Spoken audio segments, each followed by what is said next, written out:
Chapter 3. And when the 7th month had come, and the children of Israel were in the cities, the people gathered together as one man to Jerusalem. Then Jeshua the son of Jozadak, and his brethren the priests, and Zerubbabel the son of Shealtiel, and his brethren, arose and built the altar of the God of Israel, to offer burnt offerings on it, as it is written in the law of Moses the man of God. Though fear had come upon them because of the people of those countries, they set the altar on its bases. And they offered burnt offerings on it to the Lord, both the morning and evening burnt offerings. They also kept the Feast of Tabernacles, as it is written, and offered the daily burnt offerings in the number required by ordinance for each day.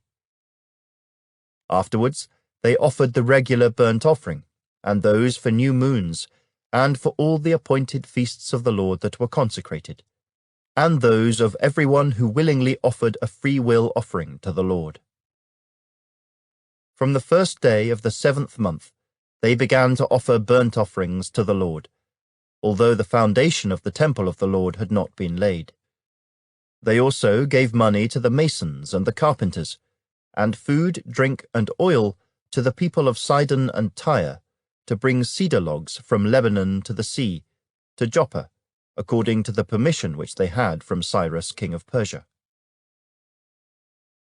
Now in the 2nd month of the 2nd year of their coming to the house of God at Jerusalem, Zerubbabel the son of Shealtiel, Jeshua the son of Jozadak, and the rest of their brethren the priests and the Levites, and all those who had come out of the captivity to Jerusalem, began work, and appointed the Levites from 20 years old and above to oversee the work of the house of the Lord.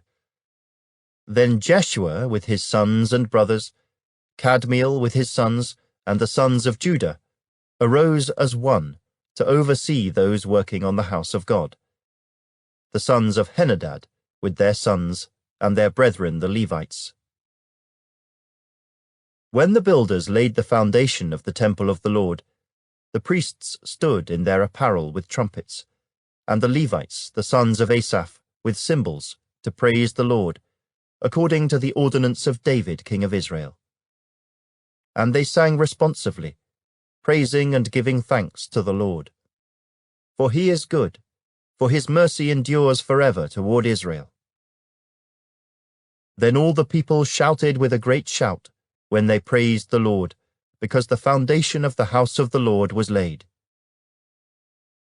But many of the priests and Levites and heads of the fathers' houses, old men who had seen the first temple, wept with a loud voice when the foundation of this temple was laid before their eyes. Yet many shouted aloud for joy, so that the people could not discern the noise of the shout of joy from the noise of the weeping of the people, for the people shouted with a loud shout, and the sound was heard afar off.